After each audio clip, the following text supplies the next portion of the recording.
Good morning. Today is the fourth day of Nisan, the 12th of April.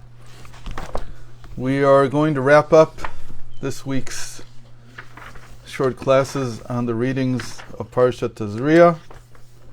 And specifically, we're up to the 6th and 7th readings, which deal with the same topic, the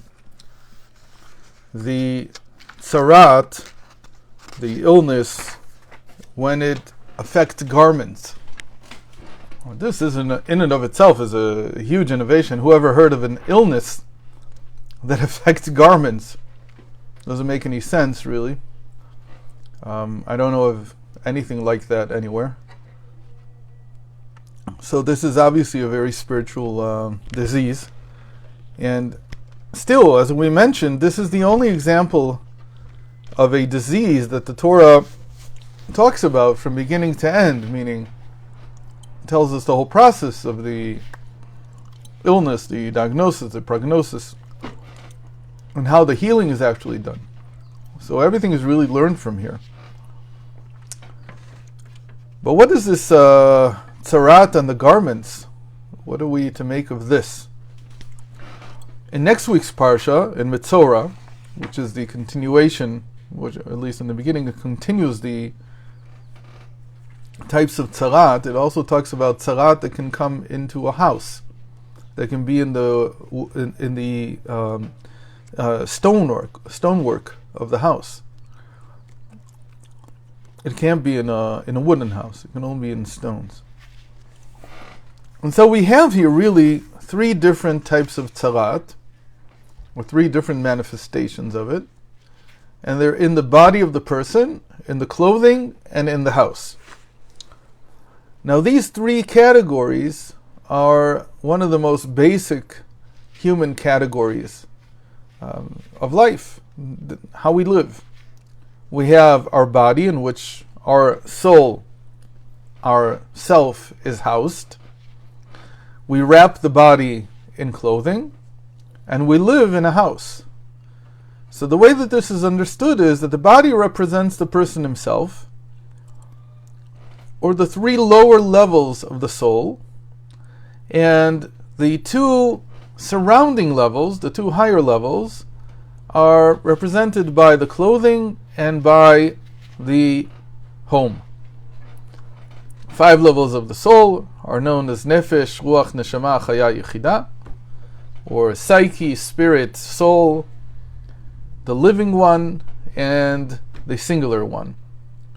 So the first three, the Nefesh, Ruach, Neshama, the psyche, spirit, and soul, they are inside the body. They're housed, they're in the body. That is the person himself. And that would be corresponding to the affliction affecting the body.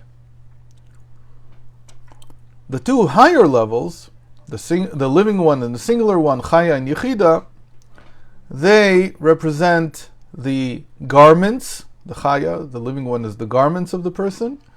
And the more surrounding light, even further out, is the Yechida. And if the affliction, the Tzara'at, is in the house, in the walls of the home. And again, this structure is something that repeats many, many times, and it's just a basic human structure. It's a basic human model. We all have bodies, we dress ourselves, and we live in dwellings. So now, what we would like to do is ask a question that is not so easy to understand from the Torah. The Torah is not going to speak about it explicitly. But this is the way that halachic thought, the Jewish thought, works. And it says, well, what about a non-Jew? Can a non-Jew have tzara'at? Is there such a thing? And the answer is no. There is no such thing. In other words, it doesn't mean that they can't have the illness. Maybe they could, maybe they couldn't. We don't know. But the whole process of the diagnosis, the quarantine, the healing, is not relevant to them.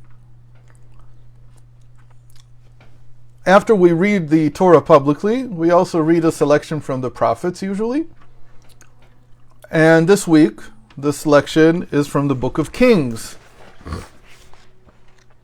And specifically,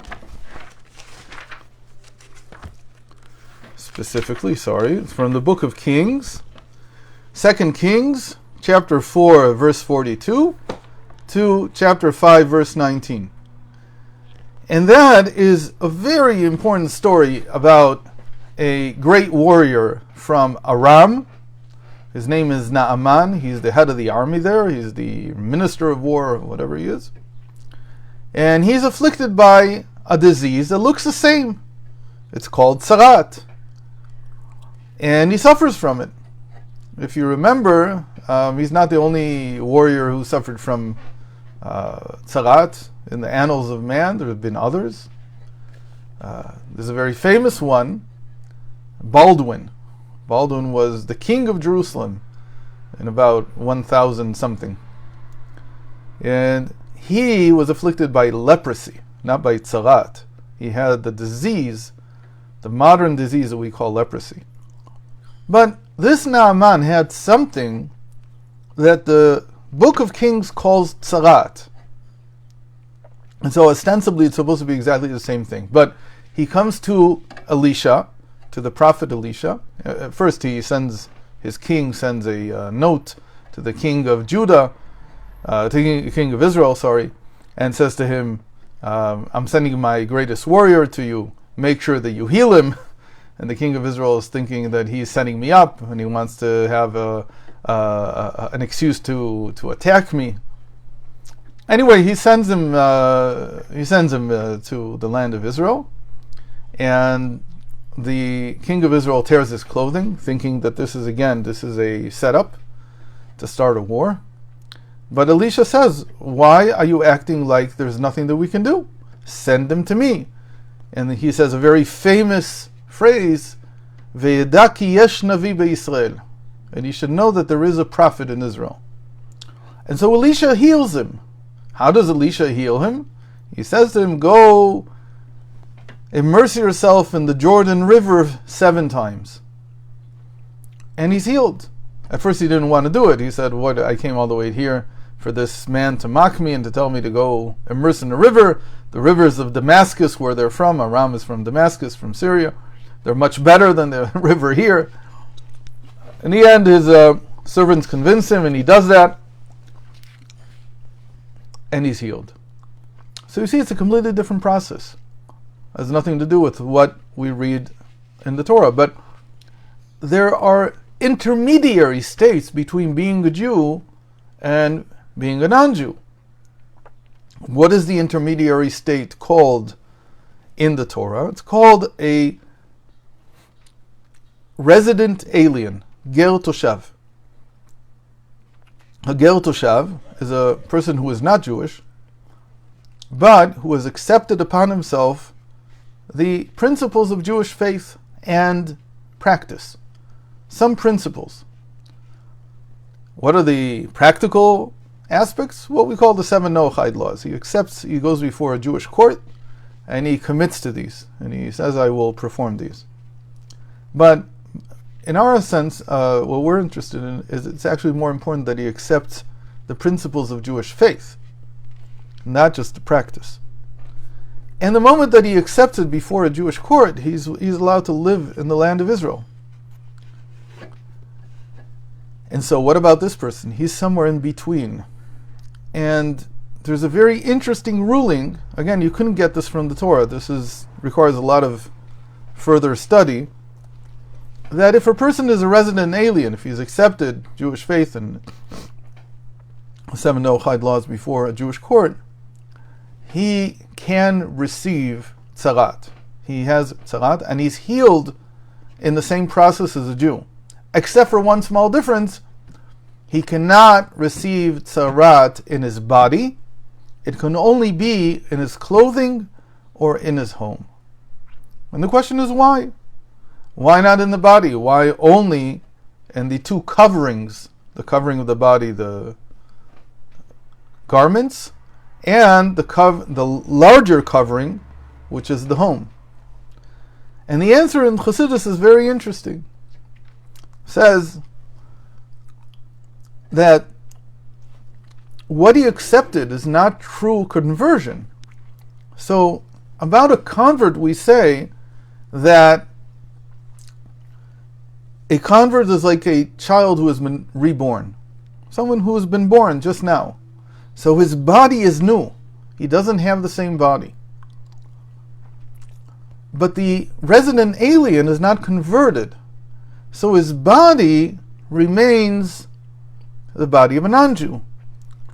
But his surrounding light, the surrounding aspects of the soul, have now been, in a sense, converted, because he went before a court of law and he committed to these principles of faith and the principles of the Noahide laws. So in that sense, his two coverings have now undergone a transformation, and they are Jewish, so to speak. They are part of Israel, so to speak. And because of that, in those two coverings, in the garment and in the home, he can be afflicted like a Jew by Tzara'at. That's the change, that's the difference between him and someone who's non-Jewish, who could not receive this in any way.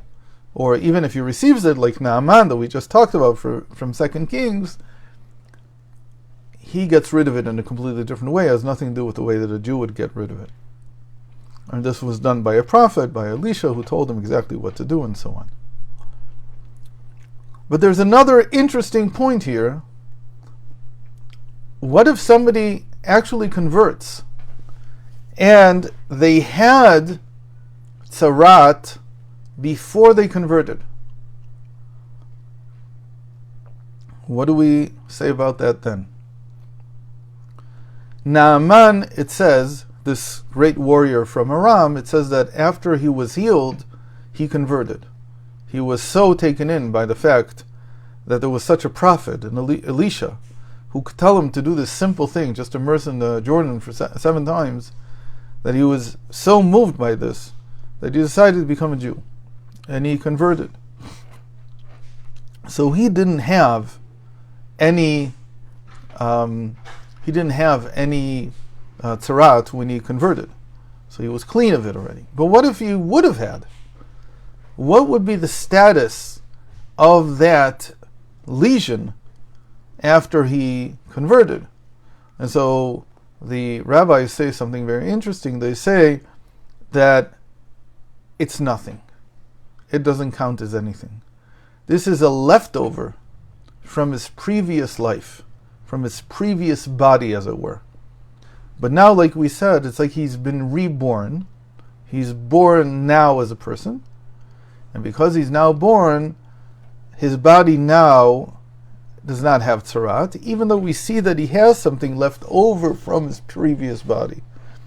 But that, in the same way that it was not to be healed using the whole process that we have in the Torah, when he was a non-Jew, so even now that he's a Jew, it's treated as if it's some kind of leftover.